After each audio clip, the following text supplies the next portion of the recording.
네, 스치면 상한가 특이점으로 먼저 시작해 보도록 하겠습니다. 오늘도 오랜만에 제가 앉아있는 자리가 또 바뀌었죠. 오늘 누군가 또 결혼을 했구나라고 예상을 하실 텐데요. 자, 먼저 화면을 통해서 오늘의 매니저들 함께 소개해 보도록 하겠습니다. 금요일 멤버 나왔습니다. 박준현 매니저, 조선일 매니저와 함께 하도록 하겠습니다. 어서 오세요. 안녕하십니까. 네, 오늘은 김민성 매니저가 개인적인 사정으로 오늘은 방송에 참여하지를 못하고요. 오늘 같은 이렇게 어려운 시장에서 오히려 이렇게 시장에서 잔뼈 굵은 두 분하고 또 우리가 솔루션을 찾을 수 있다는 것 오히려 좋지 않을까 더 이렇게 생각이 듭니다. 자, 그렇다면 이제 오늘 장 제가 아까 오프닝에도 말씀드렸잖아요. 왜 빠졌는지 이유가 없습니다. 좀 거슬러 올라가야 되나? 악재를 만들어서라도 이유를 갖다 붙여야 되나라고 생각이 들 정도로 참 힘이 없던 시장이었고 그런 생각도 듭니다. 11월 시장이 진짜 한 달 내내 어려웠잖아요. 네, 그러다 보니까 저는 그 생각은 했어요. 12월에는 역사적으로 항상 증시가 좋았기 때문에 이게 12월에 얼마나 좋으려고 11월에 이렇게 또 떨구나라는 생각을 하면서 12월을 기다렸습니다. 그런데 11월이 이렇게 마무리가 되면 또 내가 또 잘못 생각했나라고 좀 생각이 드는데 자, 일단 한 줄 평부터 들어보도록 하겠습니다. 조선일 매니저님, 오늘 장 어땠어요? 네, 말씀하신 것처럼 재미없는 장이었는데 저는 희비가 엇갈리는 증시 수급이라고 말씀드리고 싶습니다. 네. 와, 진짜 외국인들 팔아도 이렇게 팔아 제끼는지. 그러니까요.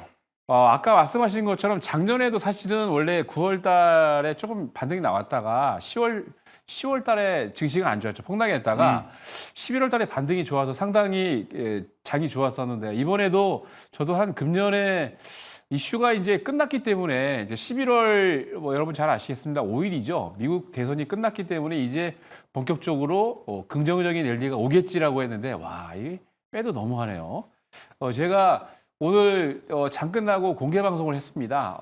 유튜브로 공개 방송을 했는데 끝나고 난 다음에 앉아가지고 계산기를 두드려 봤어요. 도대체 외국인들이 지금 오늘 또한 7,900억 팔았죠. 코스피를. 그래서 도대체 외국인들이 도대체 얼마를 팔았냐라고 제가 확인을 해보니까 와, 보통 이제 그때 엔트레이드 있죠. 네, 엔캐리. 엔캐리 트레이더 그때 그때 이탈 나오면서 7월에. 예, 7월 그때 10일 날이었거든요. 7월 12일부터 외국인이 매도를 코스피 했는데 오늘 7,900억까지 매도한 걸 다 더해 보니까 21조 7,300억을 매도했더라고요.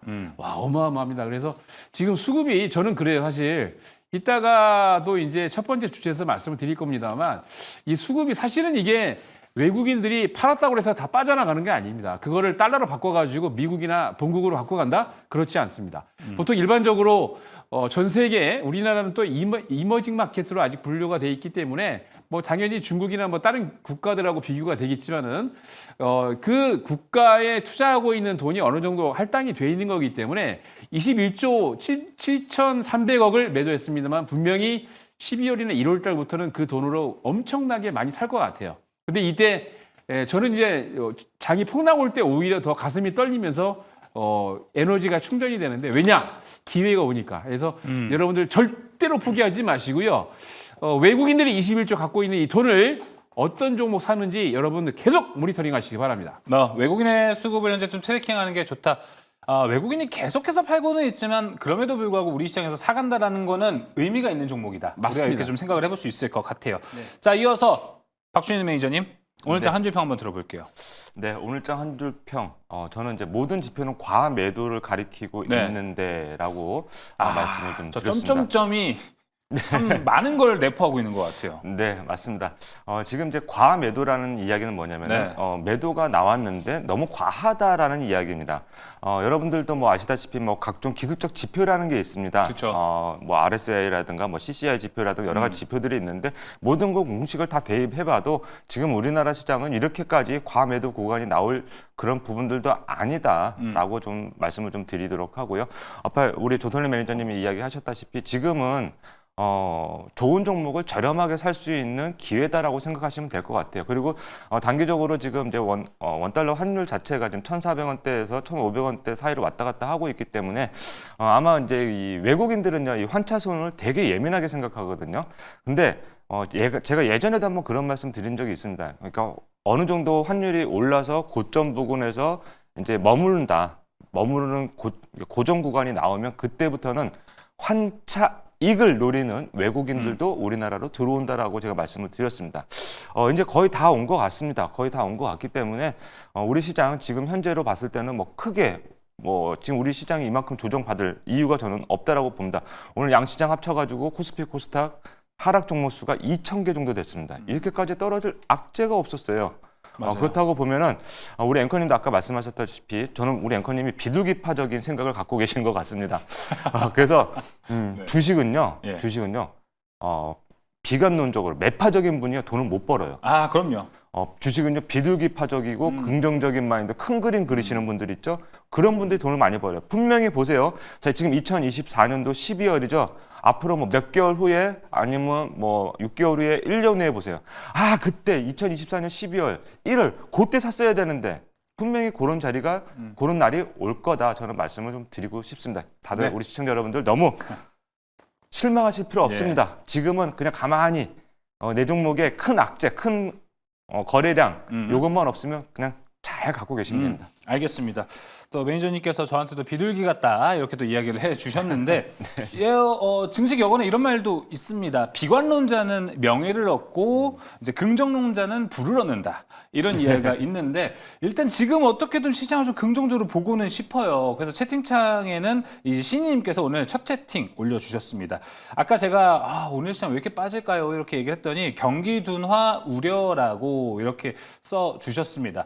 이런 게 사실 지금 시장을 비관적으로 바라보게끔 하는 요소잖아요, 박주현 매니저님. 네. 저는 그런 생각도 합니다.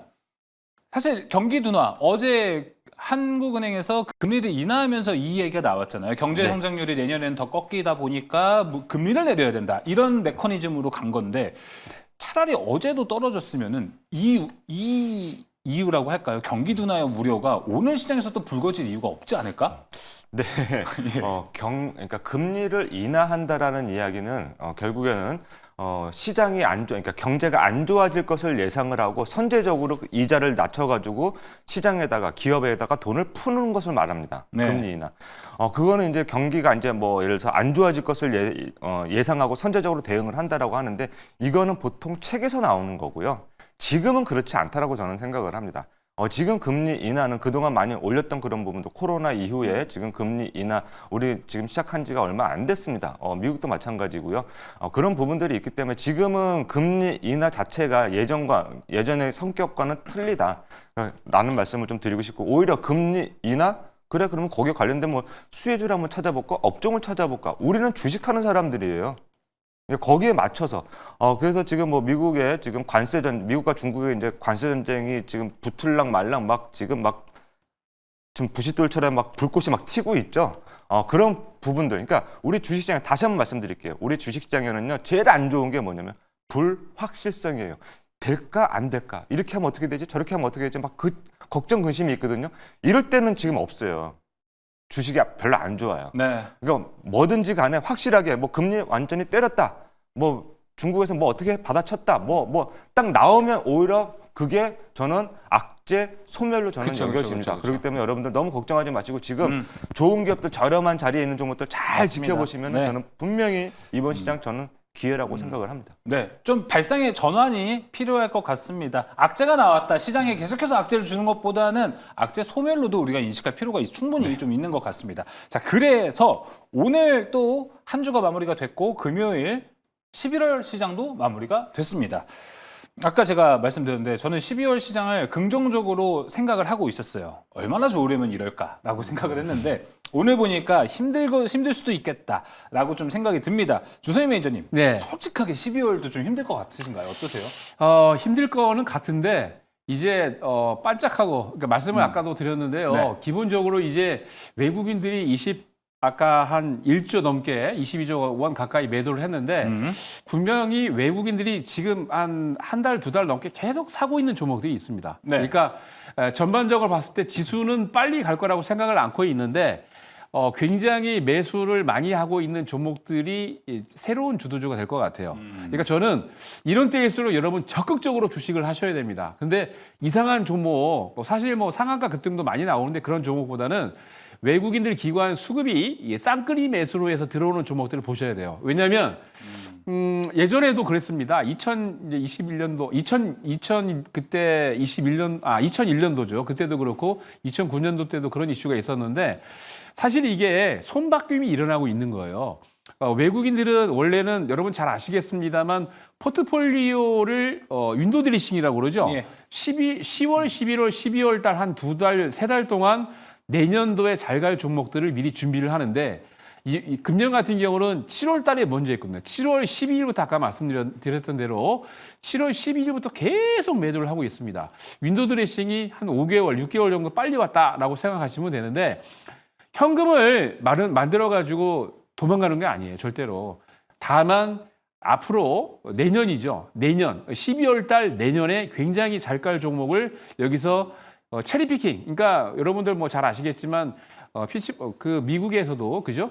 체리를 딸 때 어떤 체리가 맛있는지 또는 어떤 체리가 이쁜지를 이렇게 피팅해 갖고 선택해서 갖고 가듯이 이번에 분명히 안 좋은 종목들 탈락을 시키고 그리고 좋은 종목들을 갖고 갈 수 있는 여력이 생길 겁니다. 12월 달부터. 지금 원래 사실은 10월, 11월 달부터 이미 외국인들의 준비를 하고 있었어요. 그래서 요거를 여러분들이 잘 모니터링 하시면서 보고 계셨다면 아마 느낌이 계실 겁니다. 그래서 이런 때일수록 여러분들 긍정의 마인드로 적극적으로 공략하시되 말씀드린 대로 새롭게 시작되는 주도주가 나옵니다. 시가총액 제가 생각하기에 시가총액 100위 안에서 시가총액이 굉장히 변동이 될 수 있습니다. 앞으로 1, 2년 사이에. 예. 그래서 그렇게 갈 종목들을 여러분들이 준비하시면 좋을 것 같습니다. 알겠습니다. 자, 그래도 12월 우리가 이겨낼 수 있는 포인트들 잘 잡아가면 될 것 같습니다. 박주현 매니저님도 12월에 대해서는 뭐 아까도 이제 이럴 때마다 우리가 좀 담아가자라고 이야기를 해주셨잖아요. 네. 그래서 궁금한 거는 어떤 섹터가 좀 괜찮을 것 같아요, 12월엔? 네, 아무래도 뭐 찬바람이 불면 배당? 찬바람이 불면 이제 배당이 이제 예, 우리한테 그렇죠. 기다리고 있습니다. 그리고 이제 배당 여력이 있는 기업들은요, 또 대부분 12월 달에 자사주 매입을 많이 합니다.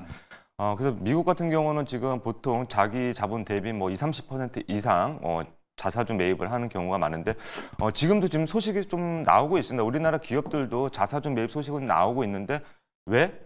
그러니까 시장 전체가 전반적으로 뭐 경기 둔화니 뭐 이런 우려감들이 있다 보니까 그런 것들이 지금 크게 부각을 못 받고 있는 것 같습니다. 네. 자, 그래서 뭐 연말 배당이라든가 이제 자사주 매입 소식도 나올 테니까 크게 여러분들 신경 쓰지 마시고요. 뭐 업종으로 본다면 일단은 은행 업종이 조금 괜찮을 것 같고요. 그 외에는 지금 역시 지금 계속해서 화두가 되고 있는 인공지능 AI 그렇죠. 소프트웨어 쪽은 일단은 계속 관심 있게 좀 지켜보셔야겠다. 12월 한 달 내내 보셔야 된다라고 말씀드리도록 하고요. 이제 기대감이라는 게 있어요. 그러니까 금리 인하가 이제 시작이 됐기 때문에 금리 인하 기대감이라고 하면 일단 자금이 조금 부족한 업종들 있지 않습니까? 예. 대표적으로 제약바이오라고 볼 수 있겠죠. 그래서 이제 제약바이오 중에서도 임상시험이 들어간다던가 뭐 연구개발에서 어떤 신약 개발이 이제 진행되고 있는 그런 기업들 위주로 조금 지켜보면 괜찮지 네. 않을까 이렇게 말씀드리도록 하겠습니다. 또 배당과 제약바이오는 또 다른 관점에서도 우리가 12월에 노려볼 수 있는 섹터가 될 것 같기도 합니다. 그리고 AI 소프트웨어까지 첨부해서 이 세 가지 한번 살펴보면 좋을 것 같습니다. 자, 그럼 이제 12월 우리 어떤 전략 좀 가져가야 할까요? 특이점 통해서 함께 만나보도록 하겠습니다. 첫 번째 특이점 열어주시죠. 기습 금리 인하라고 써 있네요. 어제 금리 인하를 예상하신 분들이 거의 없었습니다. 그 정도로 내년 그 경제 전망에 대해서 많은 분들이 좀 이제 한국은행에서 봤을 때 내년 경제 성장률에 대해서 좀 우려가 있다 보니까 이거 지금 금리라도 내려서 좀 다른 쪽에서 좀 힘을 북돋아야겠다라는 이런 관점으로 현재 해석이 좀 되고 있습니다. 하지만 금리 인하가 단행된 이후로 좀 우려가 커지는 것. 지금도 달러가 1,400원 왔다 갔다 하고 있는데 이거 더 올라가는 것 아니냐, 원화가 더 약세가 되는 것 아니냐라는 우려도 나오고 있고요. 외국인의 이탈, 조선희 매니저가 앞에서 계속 강조해 줬습니다. 근데 어제 금리 인하한 이후로 외국인이 또 1조를 팔았다라는 해석이 좀 나오다 보니까 시기적으로는 조금 다를 수 있어요. 그러다 보니까 12월 시작을 이 금리 인하가 좀 발목을 잡나? 이런 우려점도 좀 있습니다. 그래서 궁금한 건요. 이 금리 인하 일단 이틀이 됐습니다. 조선희 매니저님. 네. 득과 실로 따졌을 때는 어디가 좀 더 커 보인다고 보십니까? 단기적으로는 실인데 중장기적으로 봤을 땐 득일 것 같습니다. 전반적으로 이제 사실 아까 이제 말씀하실 때 이거에 금리를 동결할 것으로 거의 예상을 했잖아요. 네. 이미 이제 금융투자협회에서도 한 달 넘게 이제 모니터링을 하면서 사실 이제 그 금리에 대해서 잘 알고 계시는 분들이 채권 담당자들입니다. 채권 딜러나 채권 전문가들인데 채권 전문가들한테 11월 달에 금리를 인하할 것인가라고 물었더니 무슨 소리냐. 금리 동결이다라고 해서 그분들 의견이 한 84%가 금리 동결이었어요. 근데 그분들도 못 맞췄다는 얘기죠. 전문가들도. 네, 그렇죠, 그렇죠. 그러니까 일반인 저도 사실 뭐 금리를 내리겠어 이렇게 생각을 했는데 깜짝 놀랐던 게 어저께 발표가 됐고 근데 뭐 잘 아시겠습니다만 원래 이제 금리를 2달 연속 이게 인하를 했던 거는 2001년도 하고요. 되게 오랜만에 한 네, 거죠. 그때 2001년도 같은 경우는 뭐 그 2000년도에 IT 버블이 나오고 난 다음에 99년도, 2000년도에 폭락이 오고 나면서 2001년도 때 연속적으로 2달 동안 금리 인하를 했고요. 그리고 요 가까운 근래에는 2008년도, 2009년도죠. 2008년도 때 리먼 사태가 나가지고 전 세계 금융공황이 왔습니다. 그때 우리나라 같은 경우에는 2009년도 1월 달하고 2월 달에 금리를 2번 인상을 했습니다. 사실 어제 한국은행 총재가 금리를 2번 인상하면서 언론 인터뷰를 했는데 언론 인터뷰에서 답이 나왔죠. 우리나라 경제가 그렇게 좋게 장밋빛은 아니다. 왜냐하면 금년에 한 2.4% 정도 경제 성장을 전망을 했는데 2.2%로 낮출 거고 내년 같은 경우에도 2.1% 정도 전 세계 IMF나 또는 전 세계 모든 분들이 우리나라 경제 성장률이 2.1% 예상을 했는데 그 한국은행장도 1.9로 낮췄다는 얘기죠. 그러면서 하는 얘기가 앞으로 우리의 수출 품목에서 가장 큰 품목을 차지하고 있는 게 두 가지 업종. 바로 반도체와 자동차인데 그쪽 섹터가 상당히 트럼프가 대통령이 되고 난 다음에 위험을 받을 수 있다. 그로 인한 리스크가 있기 때문에 이런 전망을 했다라고 말씀을 드렸고 근데 제가 여기서 아까도 이제 초입 부분에 말씀을 드렸는데 네. 이전에 있던 일들을 되새겨 봤습니다. 그러니까 2001년도에 금리를 인하를 하고 난 다음에 코스피 장세가 어떻게 됐을까? 2008년도 리먼 사태가 나고 난 다음에 2009년도 1월달, 2월달 금리 인하를 2번 했는데 그리고 난 다음에 우리나라 증시가 어떻게 됐을까? 모든 분들이 지금 금리 인하를 하고 난 다음에 어제도 그렇고 오늘도 그렇고 외국인들이 매도를 하니까 야 이거 12월달 내년 할 것 없이 맨날 매도하니까 끝났다라고 하는데 그렇지 않습니다. 자, 여러분 차트를 한번 보여드리도록 하시죠. 네. 자, 여러분 지금 보고 계신 차트는요. 코스피의 연봉입니다. 2000년도 때 IT 버블로 인해서 폭락을 했죠. 사실 코스피보다 코스닥이 더 폭락을 했습니다만 코스피도 만만치 않게 조정이 들어왔는데 폭락을 하고 난 다음에 2001년도 그때가 저점이 지수가 463포인트였습니다. 그때 금리 인하를 말씀드린 대로 2달 연속했죠. 우리나라 증시가 나온 다음 맨 처음에 했던 건데 네. 근데 그러고 난 다음에 이게 5년 동안 계속 증시가 상승을 했습니다. 그러면서 2007년도 5년 상승을 하면서 2000포인트가 넘어가면서 무려 500포인트 5배 이상이 올라갔다는 얘기죠. 무슨 얘기입니까? 아까도 제가 말씀을 드렸죠. 모든 분들이 안 좋다고 얘기하고 있는데 오히려 금리를 2번 인하하고 난 다음에 지금 보시는 것처럼 네. 우상향에서 5년 동안 500%가 올라갔습니다. 자, 그리고 2008년도 리먼 사태 때 엄청났습니다. 폭락도 이런 폭락이 없었죠. 지금 보시는 것처럼 그때 2007년도까지 올라간 거를요. 한 해 2008년도 리먼 사태가 나고 난 다음에 폭락이 와가지고 4년치 뒤로 갔습니다. 지금도 여러분 뭐 아시겠지만 우리나라 증시가 5년 뒤에 증시하고 똑같다 막 이런 얘기가 나오고 있는데 지수로 봤을 때도 자 2009년도에 그러면서 2009년도 1월 달하고 2월 달에 금리를 인하를 2번 했습니다. 그러고 난 다음에 어떻게 됐습니까? 강하게 상승해서 스프링처럼 올라가면서 2년 동안 그죠? 2년 동안 급하게 올라가면서 직전 고점 2007년도 고점을 뚫었어요. 2011년도에. 자, 그래서 제가 하고 싶은 얘기는 사실 여러분 악재가 많습니다. 여러분 모든 분들도 다 악재라고 생각하고 계시고 기관 투자자, 외국인 투자자 할 것 없이 다 악재라고 생각을 하고 있습니다. 근데 역사가 반복이 되듯이 금융의 역사도 반복이 됩니다. 그렇기 때문에 지금 이미 2001년도에 금리 인하를 2번 했고요. 연달아서. 그리고 2009년도에 1월, 2월 달 금리 인하하고 난 다음에 스프링처럼 튀어 올라가면서 지금 예. 보신 것처럼 원산 복귀를 하고 난 다음에 더 올라갔죠. 자, 그래서 많은 분들이 지금 실망을 하고 계실 겁니다. 야, 미쳤다. 한국은행이 어떻게 이럴 수가 있느냐. 이런 때는 좀 금리를 동결시키고 난 다음에 좀 한 달, 2달 봐야 되는 거 아니냐 이렇게 생각하실 텐데 이미 이런 모니터링을 오래전부터 하고 있었다는 얘기죠. 그리고 여러분들 실망하시고 저도 사실 어제 실망했습니다. 야, 금리를 어떻게 이렇게 내리면서 사실 금리 인하 이유를 아까 말씀드린 것처럼 금년 그리고 내년 한국의 경제 성장률을 안 좋게 보고 있기 때문에 내렸다라고 얘기를 했는데 다 그러면은 수장이 이렇게 얘기하면 모든 사람들이 더 안 좋게 보고 있지 않습니까? 네. 근데 오히려 이런 전천을 2001년도, 2009년도 우리가 답습을 했기 때문에 그거를 여러분 교훈으로 삼아서 제가 아까 말씀드렸죠. 외국인들이 22조 가까이 팔았지만 분명히 매수하고 있는 종목이 있습니다. 아까 유튜브를 보니까 장대 양봉님 걱정하시던데 사고 있는 종목이 있어요. 그런 종목을 여러분 유심히 보시기 바랍니다. 네, 알겠습니다. 그러니까 저는 이제 득과 실을 물어봤습니다. 하지만 통계적으로 봤을 때, 단기적으로 봤을 때, 뭐 예를 들어 앞으로 향후 3, 4개월 정도로 봐도 될까요? 3, 4개월 정도는 힘든 시장이 좀 나올 수도 있습니다. 하지만 우리나라가 금리 인하를 연속 2번 했을 때 역사적 통계를 좀 본다라면은 5년째 좋은 모습, 양봉을 좀 그려졌다라는 것도 여러분들 기억을 해보시면 좋을 것 같습니다. 뭐 우리가 작년부터 계속 이맘때 했던 게 올해 결국 미국이 9월에 금리 인하를 했잖아요.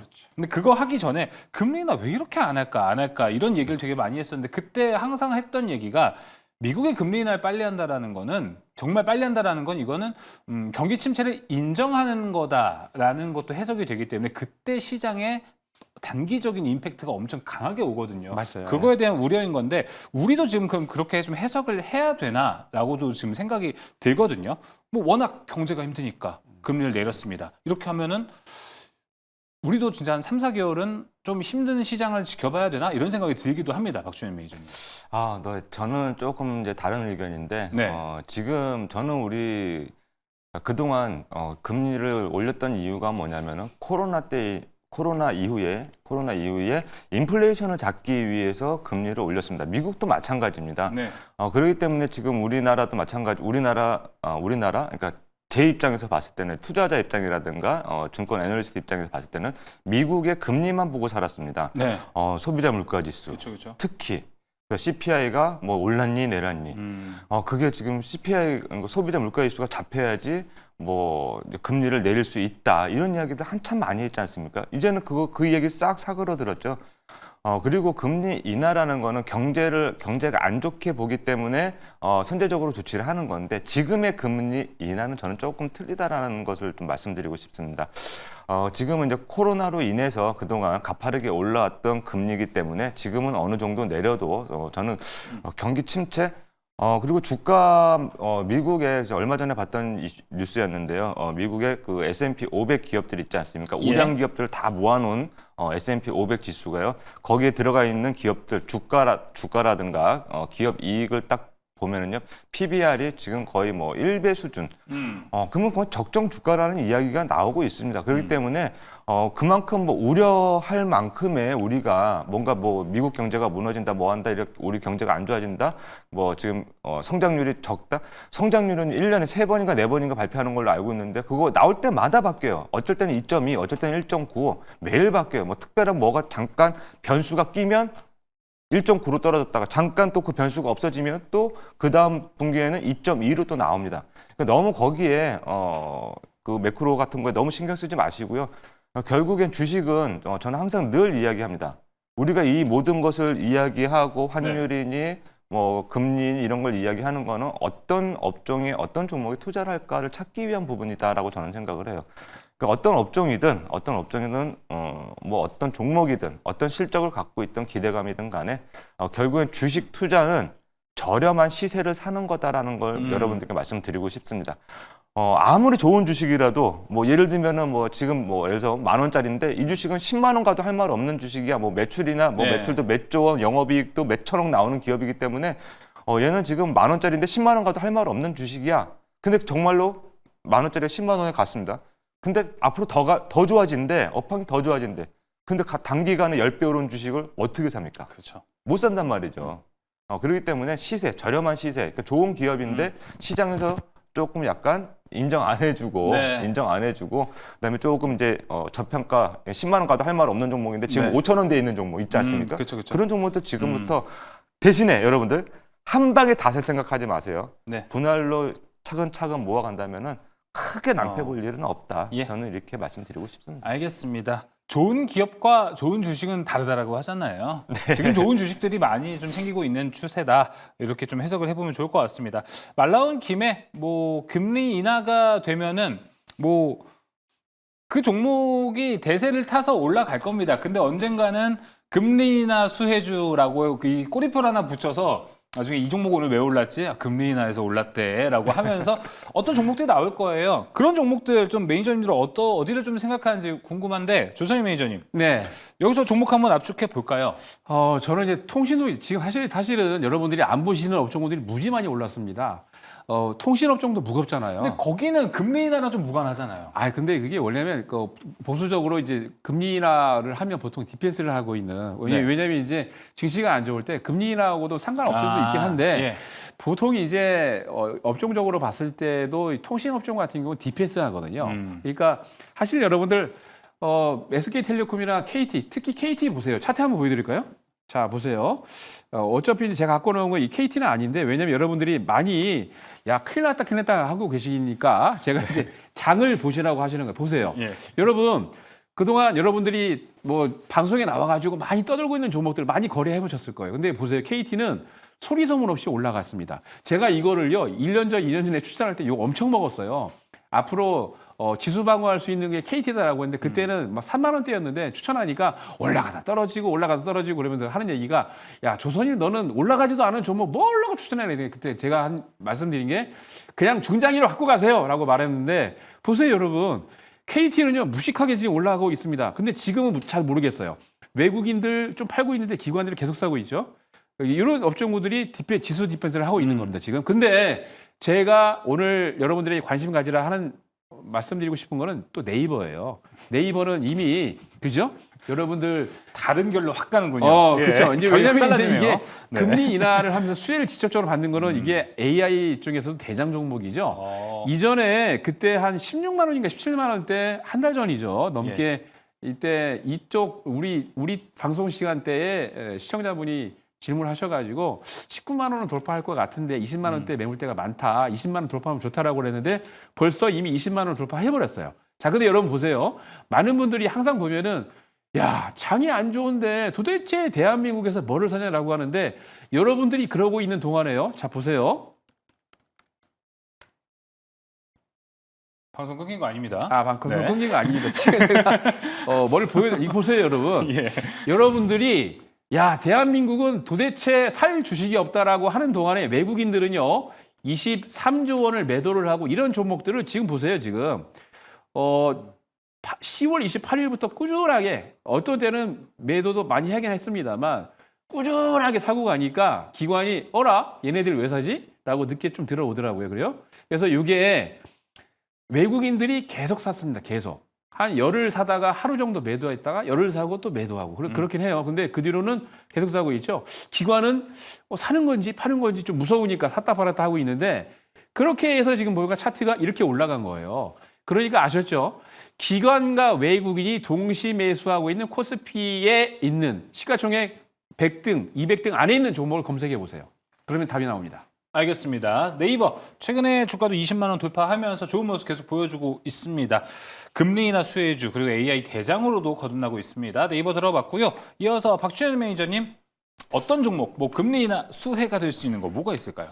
네, 껴맞춘다라고 생각할 수도 맞아요. 이건 껴맞추는 겁니다. 네, 생각할 수 있는데 어쨌든 저는 그렇습니다. 일단 금리 인하, 말 그대로 금리를 인하하면 이자가 싸진다라는 그렇죠. 표현을 할 수가 있습니다. 그렇다면은 우리 주식하는 주식쟁이 입장에서는 뭐가 좋을까, 어떤 업종이 좋을까?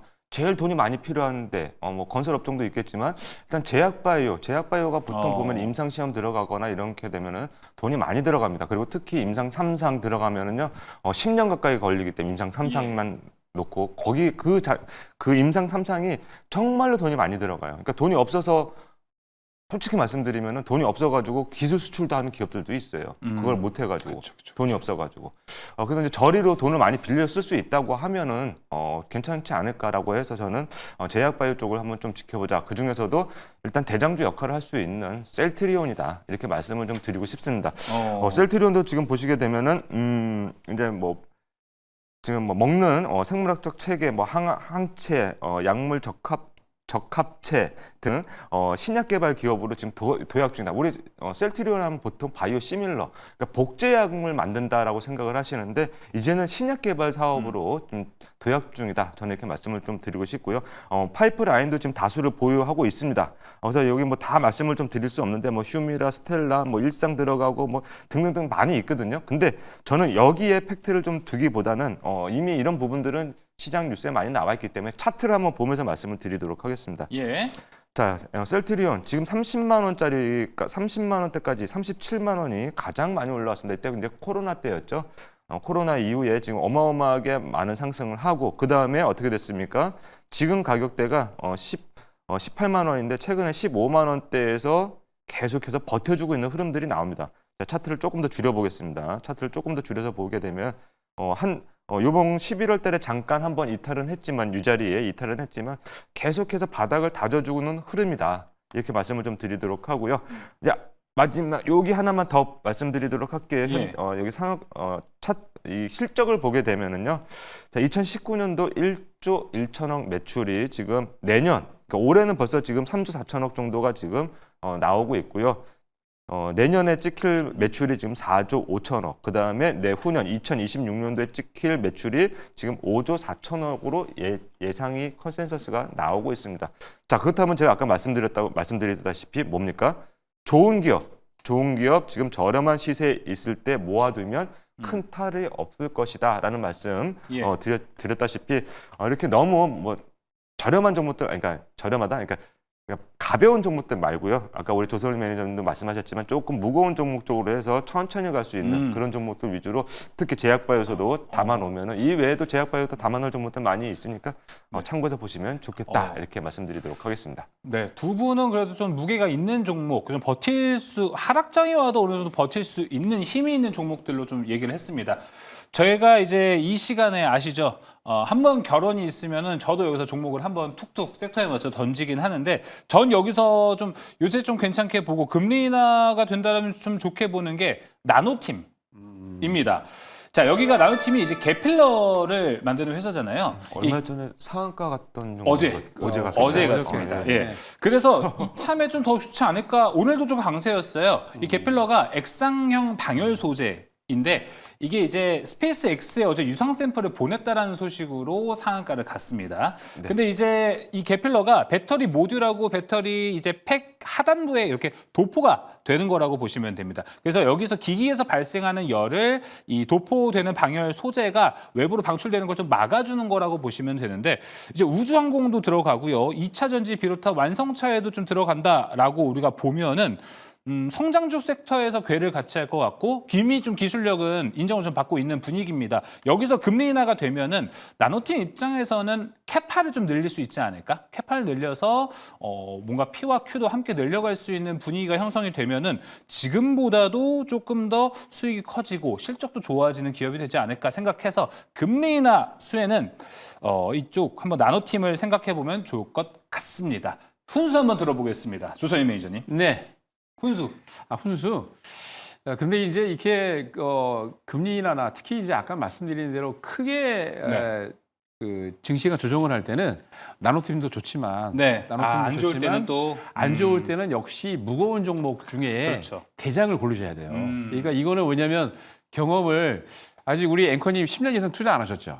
예. 예. 한 20년 이상 얕보시는 거예요? 얕보시는 겁니까? 얕보는 거죠, 지금. 예. 예. 20년 이상 투자해 보시면 아는데 네. 폭락이 오고 이렇게 안 좋을 때 모든 사람들이 항복을 하잖아요. 주식을 안 할 때. 그렇죠. 항복을 할 때 시장을 끌어올려야 되는데 정말 어마무시. 그러니까 우리 개인적으로 그렇죠, 저도 그렇죠. 이제 그런 경험 많이 했었는데 어떻게 저런 종목이 가지? 이런 종목이 가요. 그러니까 나노팀도 어저께 상한가 나오고 오늘 괜찮긴 합니다만 그런 가벼운 종목보다는 좀 무거운 종목이면서 오히려 안 갈 것 같은 애들이 네. 시장을 끌고 올라간다는 거. 그렇게 한 수를 제가 드리고 싶습니다. 애매하네요. 안 갈 것 같은 애가 가고 무거운 애가 간다.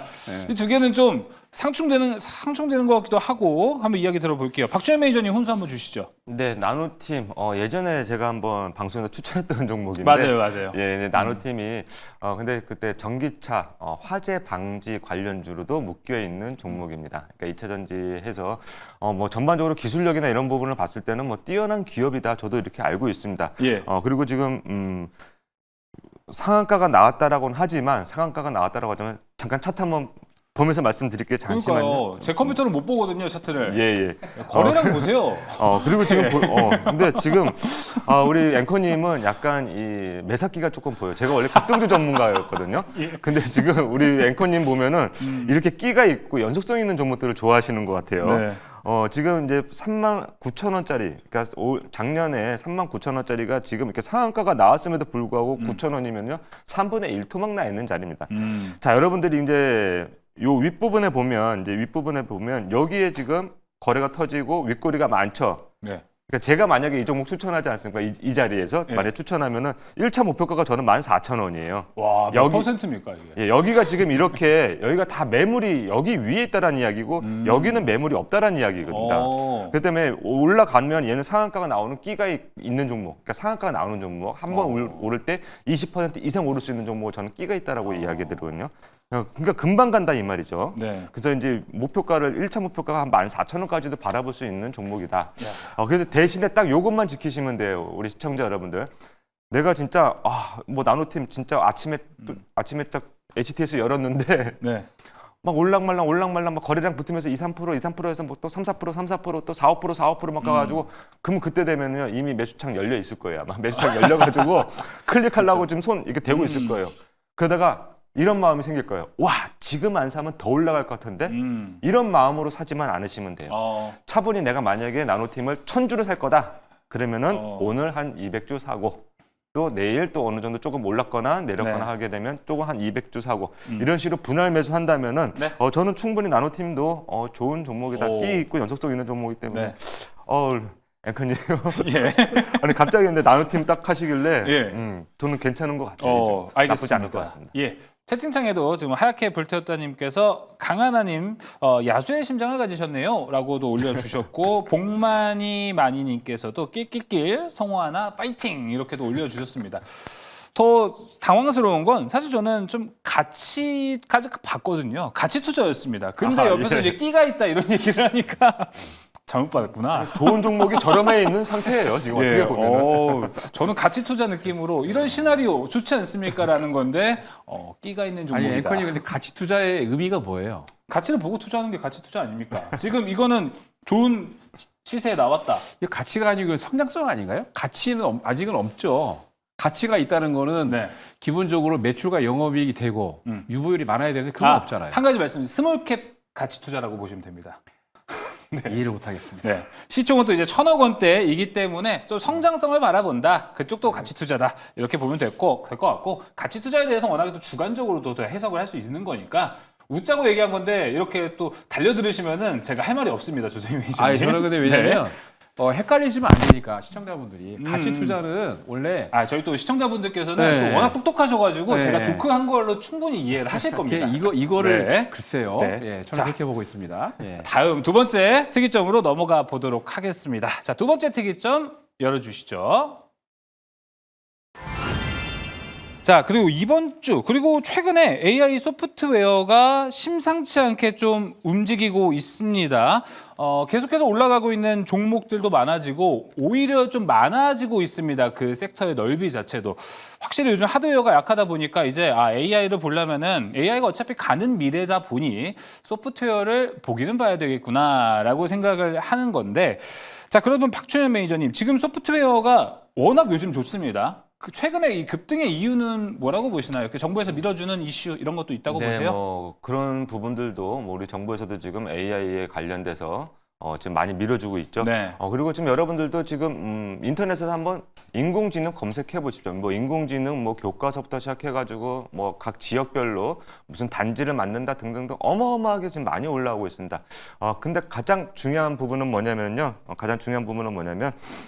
지금 우리나라랑 지금 미국 같은 경우는 증시가 디커플링 현상들이 일어나고 있습니다. 근데 네. 그 와중에 미국과 우리나라 커플링이 나오는 거는 섹터별로는 좀 나오고 있다. 이렇게 말씀을 좀 드리도록 하고 싶어요. 그래서 미국 빅데이터 기업이죠. 펠런티어라는 기업이 한 달간 지금 거의 한 40% 넘게 올랐습니다. 어쨌든 간에 지금 AI 주도주 엔비디아라고 볼 수 있는데 이 종목이 지금 밸류에이션이 조금 높아진 상황이다. 이런 부분이에요. 그래서 이제 펠런티어가 AI 관련해서 실적 기대감을 키우고 있거든요. 그래서 네. 지금 올라가는 부분들인데 저거 잠깐 차트 하나 보여드릴게요. 좋습니다. 자, 팔란티어 테크라고 이거 지금 해외 주식 차트입니다. 우리나라 주식 차트가 아니라 지금 보시게 되면 얼마나 올랐나요? 지금 여기서부터 시작한다면은 지금 뭐 40불짜리가 지금 65불까지 올라 있는 최고점이 67불까지 지금 이렇게 한 달간 올라와 있습니다. 여기에 같이 우리나라 주식들도 마찬가지로 지금 뭐 챗봇으로 따진다면 플리토, 코난테크, 비트나인, 셀바스 AI, 솔트룩스, 그다음에 의료 AI 쪽, 또 인공지능 들어가죠. 그것도 그쪽도 봐야죠. 뭐 코어라인 소프트, 딥노이드, 셀바스 AI 등등등. 자, 그다음에 지능형 또 인공지능 쪽 또 어떤 종목 올라와 있는지 아세요? 뭐 링크제네시스, 클라우드웍스, 코난 테크놀로지 등등등. 지금 우리 시장에 AI를 빼놓고는 이야기할 수 있는 상황들이 아니다. 그러니까 잘 가는 종목들을 이야기할 때, 업종을 이야기할 때. 네. 그래서 그런 쪽에서 아직까지 조금 뭐 상승 이후에 눌림목에 나와 있는 종목들이 있다라면은 공략을 해봐야 되지 않을까라는 생각으로 지금 인공지능 네. AI 쪽 오늘 가져왔다 말씀드리도록 알겠습니다. 우리가 AI 보면요, 박주희 매니저님, 딱 작년 이맘때에도 AI 소프트웨어 종목들, 뭐 코난 테크놀로지, 솔트룩스 네. 엄청난 급등세를 보여줬거든요. 이게 꼭 1년에 한 번씩 이 시기에 움직이는 건지, 아니면 정말 내년에는 2025년에는 확실히 좀 AI 소프트웨어가 이제 대세가 되는 건지 이 부분이 좀 궁금은 합니다. 작년에는 제가 봤을 때는 이제 기대감이 올랐다. 그렇죠. 네, 기대감이 올랐다라고 좀 말씀을 좀 드리고 싶고요. 그 당시에는 이제 뭐 엔비디아라든가 일단 하드웨어 쪽이 조금 더 강했기 때문에 그렇게 생각할 수 있고요. 지금부터는 지금 이제 미국 쪽도 어느 정도 소프트웨어 쪽으로 넘어오고 있는 부분들이기 때문에 그나마 커플링이 되고 있는 업종이라고 하게 되면은 네. 이제 AI 소프트웨어 쪽이 아닐까. 그래서 저는 내년에도 충분히 저는 AI 소프트웨어 쪽은 계속 지켜봐야 된다. 이렇게 말씀을 좀 드리도록 하고요. 예. 나쁠 것이 저는 하나도 없다. 어, 지금도 그러니까 막 올라가 있는 종목만 그렇죠. 아니면은 충분히 저는 지금도 공략 가능하다. 이렇게 네. 말씀드리고 싶습니다. 알겠습니다. 자, 그러면은 조선희 매니저님한테 물어보고 싶습니다. 네. AI 소프트웨어 종목들이 워낙 많고 요새 네. 이제 AI를 신사업으로 하는 기업들도 점점 생겨나다 보니까 AI 소프트웨어라는 섹터 자체가 이만했던 게 이만큼 커지고 있다라고 느껴지거든요. 그렇죠. 그만큼 종목들도 많아지고 있어요. 이 네. 안에서 우리는 좀 어떻게 옥석을 가려야 되는지가 궁금한데 오늘은 좀 짧게 들어볼게요. 네, 조선희 매니저님. 오늘 지금 제목이 정부가 AI하고 데이터 기반의 재난 대응이라고 있잖아요. 네. 이거를 다 하고 있는 기업이 있어요. 어디요? 한글과 컴퓨터입니다. 어. 한글과 컴퓨터 자회사가 많이 있는데 네. 한컴이두는 여러분 잘 아시겠습니다만 AI 보안 관련돼서 일을 하고 있고요. 자회사 중에 한컴 라이프 케어는 지금 아시겠지만 재난관리 프로젝트를 지금 진행을 하고 있죠. 그런 물건도 팔고 있고, 그리고 한글과 컴퓨터는 어느 정도 원래는 이제 클라우드로 매출을 많이 올리고 있는데 얼마 전부터 AI를 지금 하고 있기 때문에 한글과 컴퓨터가 갖고 있는 지금 아주 멋지게 지금 올라가고 있죠. 자체적으로도 말씀드린 대로 AI 관련 이슈가 있지만 네. 자회사 두 개가 아까 말씀드린 대응 능력, 재난관리 프로젝트를 진행을 하고 있고 그다음에 보안 관련 일을 하고 있기 때문에 아까 말씀하신 주제에 딱 맞는 회사입니다. 그러니까 한글과 컴퓨터 보세요. 네, 알겠습니다. 정부, AI, 데이터 기반, 재난 대응 역량 여기 모두 부합하는 한글과 컴퓨터 이야기했고요. 자, 이번에 박준현 매니저님 어떤 종목이 가장 좋을까요? 저는 이제 KINX라는 종목을 한번 관심주로 갖고 왔었는데 예. 기업 고객을 대상으로 지금 뭐 인터넷 연동 서비스를 제공하고 있는 그런 기업입니다. 인터넷 데이터 서비스 센터라든가 뭐 이런 부분에 사업을 영위하면서 클라우드 컴퓨팅 관련주로 묶여 있습니다. 제가 요거 지금 차트를 한번 보면서 말씀을 좀 드리도록 좋습니다. 할게요. KINX라는 차트, 일봉 차트를 한번 보시겠습니다. 최근 몇 거래일 정도는 상승을 했지만 이렇게 지금 크게 차트를 좀 크게 해서 보게 되면은요. 아직까지 지금 13만 원짜리가 6만 원대까지 거의 뭐 절반 가까이 조정을 받고 이제 상승 추세를 저는 만들고 있다. 이런 식으로 보시게 되면은 이제 상승 추세를 좀 만들고 있다. 요새 급격하게 떨어지지는 않을 것 같아요. 그래서 옆으로 횡보하면서 이 추세를 타고 이렇게 가지 않을까라는 생각이 들어서 그러면 제가 이 수급을 다 봤습니다. 윗꼬리가 달렸기 때문에 뭐 안 좋다라고 생각하실지 모르겠지만 지금 이 윗꼬리가 만약에 고점 부근에서 나온 윗꼬리면 위험합니다. 거래량도 터졌기 때문에. 근데 지금 보시게 되면 이 고점인가요? 13만 원짜리가 지금 7만 원대입니다. 그렇다면 아직 충분히 지금 거래량도 지금 보시게 되면 앞에 거래량 엄청 터졌다라고 볼 수 있겠지만 거래량도 그렇게 크지 않습니다. 네. 따라서 지금 정도면은 조금씩은 모아 가두면 크게 낭패 보지는 않겠다라는 말씀을 드리도록 하겠습니다. 알겠습니다. KINX까지 들어봤고요. 이번에도 저의 선택은요. AI 저는 없음. 으로 가도록 하겠습니다. 아마 어떤 분들은 또 저한테 동감을 하실 것 같은 게 우리 국내 시장에서 AI 소프트웨어, 저 하드웨어는 살만한 정보도 많다고 봐요. 근데 소프트웨어는 아직은 조금 봐야 될 것들이 많을 것 같고 여기가 어디서 어떻게 돈을 버는지 미국으로 가본다면은 뭐 최근에 잘 나왔던 뭐 팔란티어도 있고요. 마이크로소프트, 메타 같이 AI를 통해서 어떻게 돈을 벌고 있다는 게 우리 눈에 보이는 게 있으면 전 그때는 투자할 것 같거든요. 근데 아직 우리나라는 명확하지는 않다. 뭐 몇 개 종목들이 요새 나오고는 있습니다. 여기에 대해서 아직 조심성이 좀 필요해 보인다라고 생각하는 건데 이것도 열린 마음으로 훈수를 좀 들어보도록 하겠습니다. 조세 매니저님 짧게 한번 해주시죠. 성장주는요. 그렇게 기다리시면 안 나와요.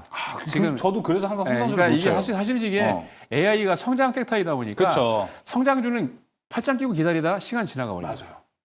알겠습니다. 박준현 매니저님도 같은 생각이신가요?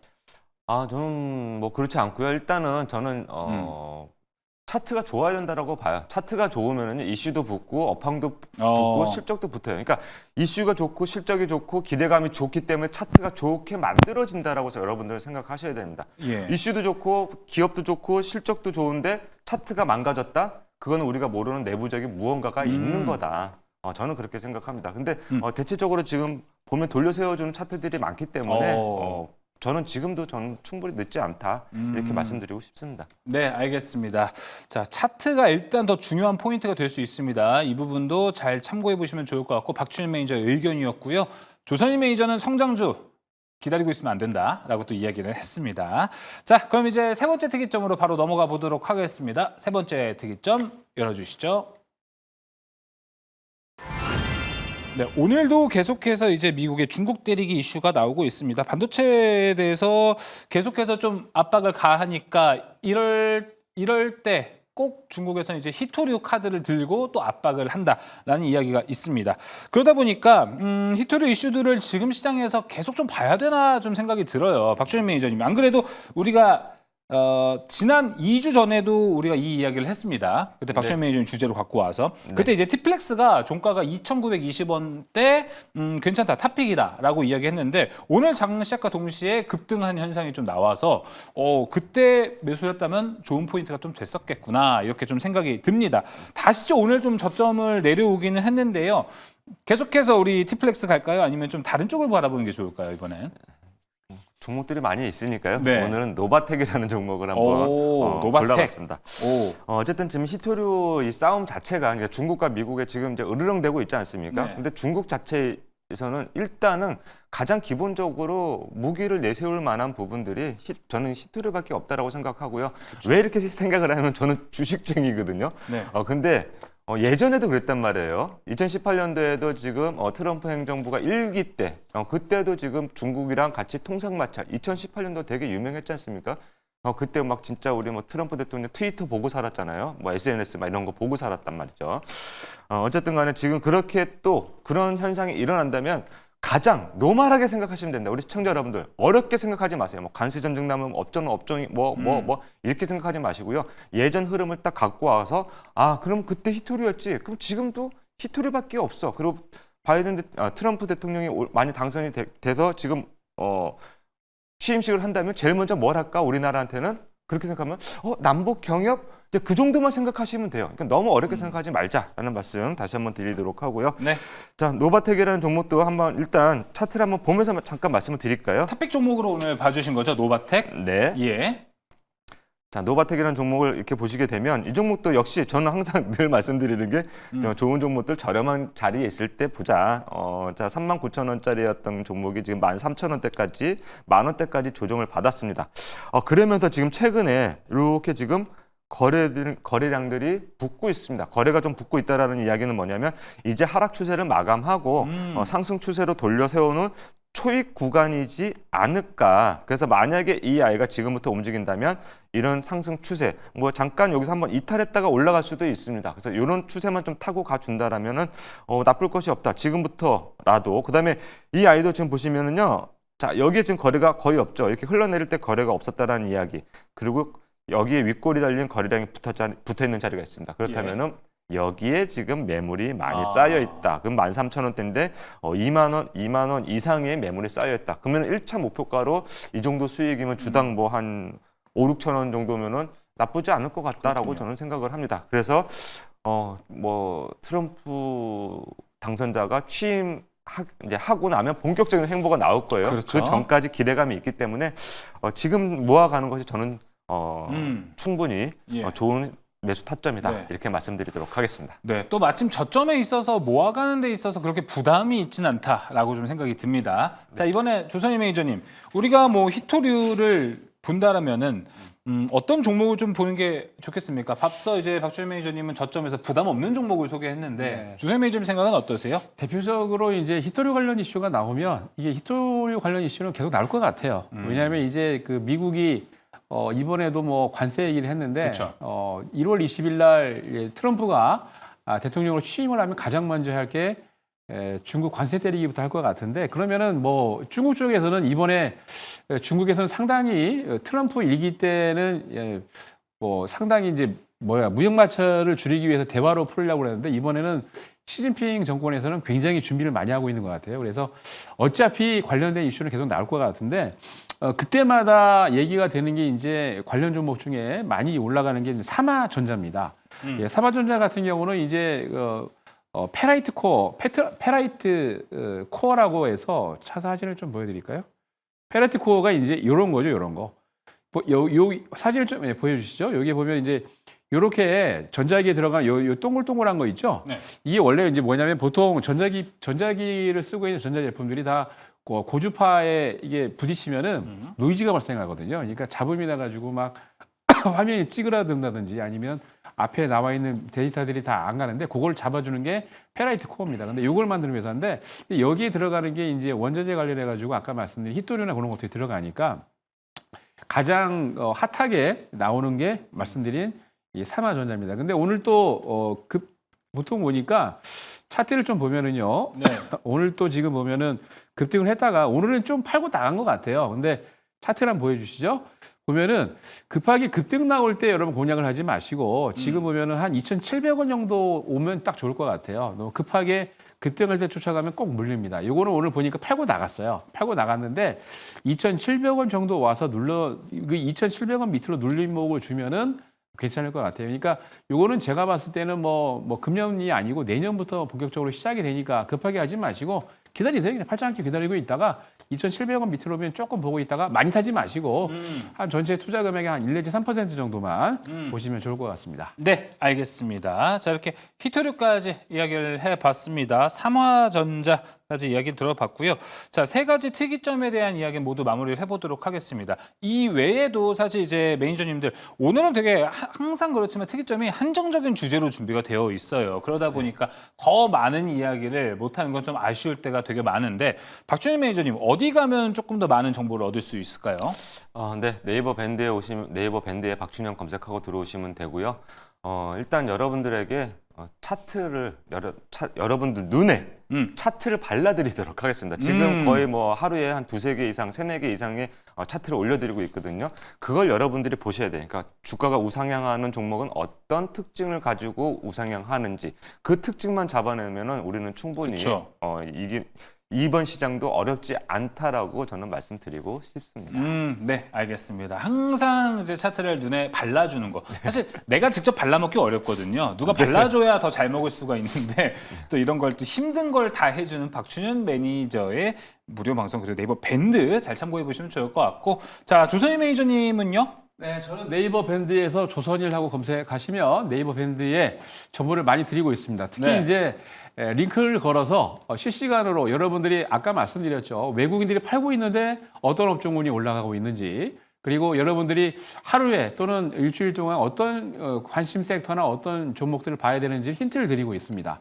거기다가 제가 장 끝나면은 매주 이제 일주일에 딱 2번씩이죠. 매주 화요일하고 금요일 날. 오늘 또 여러분들 화요일 날은 조금 길게 1시간 정도 얘기를 했고 오늘은 한 30분 정도 좀 넘게 얘기를 했는데 매주 화요일, 금요일 오후 3시 30분에 오. 제가 여러분들에게 유튜브에서 공개 방송을 드리고 있습니다. 네. 그래서 주말에 시간 좀 나실 때 뭐 여러분들 뭐 시간 좀 되시죠? 그러면은 30분만 투자하시면 되니까 유튜브를 여러분 검색을 조선일 하셔서 네. 오늘 또 여러분들에게 임팩트 있는 내용을 아까 말씀드렸던 외국인부터 시작을 해가지고 어떤 쪽을 여러분이 보셔야 되는지를 자세하게 말씀드렸으니까 네. 한번 검색하셔서 여러분들 보시고요. 네. 그리고 이제 그 외에 네이버 밴드 아까 말씀 좀 드렸는데 거기에 실시간으로 굉장히 많은 정보를 올리고 있는데 특히나 여러분들이 관심을 가져야 될 게 뭐냐. 아까 말씀드린 대로 외국인이 23조 원 가까이 매도를 했습니다만 그 돈을 어딘가는 사고 있거든요. 그러니까 항상 제가 여러분들에게 팁을 드릴 때 네. 관심을 가져야 될 업종 예. 그리고 관심을 가져야 될 종목들 예. 말씀드리니까 힌트를 여러분 찾아봐 보시기 바랍니다. 아, 오늘 유난히 또 이제 조선일 매니저님 발언권이 많이 길어진 하루였는데 박준현 매니저님 좀 더 시간을 드릴까요? 아니면은 뭐 다른 이야기가 좀 네, 일단 지금 우리 시청자 여러분들이 내 종목 계좌가 힘들다 보니까 아무래도 지금 단타를 많이 원하시는 것 같아요. 그럴 것 같아요. 빨리 네, 메꾸고 네. 싶어서. 분봉상으로 단타 치는 어떤 저만의 이 원칙과 기준이 있거든요. 근데 그 차트도 여러분들께 눈에 좀 넣어드리고 있습니다. 바른다 그러니까 조금 이상해가지고 뭐 도배하는 오히려 느낌도 신선하고 나고. 좋아요. 네. 그렇습니까? 이제 그런 종목들도 여러분들이 네. 이제 눈에 발라 놓으면은요, 나중에 진짜 거짓말 안 하고요, 네. 자동적으로 기계적으로 매매하실 수 있어요. 그러니까 그런 거를 여러분들이 오셔갖고 연습하시면서 보시면 참 좋겠다. 네. 그러니까 너무 성격 급하게 막 급등한 종목, 이상한 종목들 따라가지 마시고요. 네, 이상입니다. 알겠습니다. 지금 우선님께서는 채팅창에 단타가 너무 하고 싶다. 단타 마려워요. 막 이렇게도 얘기를 해주셨습니다. 단타 마려워요. 단타는 사실 되게 본능에 충실하게끔 그 흐름에 맞춰서 이렇게 하는 경우가 있는데 박준현 매니저와 한다면은 어떤 공식도 함께 생길 것 같아서 아주 큰 도움이 되지 않을까 싶습니다. 자, 오늘 3가지 특이점에 대한 이야기 그리고 두 분의 밴드 그리고 무료 방송에 대한 안내까지 함께 드려봤습니다. 자, 이어서 특별한 포트 대결로 넘어가 볼 텐데요. 11월에 대미를 장식할 종목은 무엇일지 그리고 이 종목은 이제 12월에 더 좋은 퍼포먼스를 낼 수 있을지 어떤 종목이 나올지 여러분 많은 기대 바라겠습니다. 특별한 포트 대결 지금 넘어갑니다.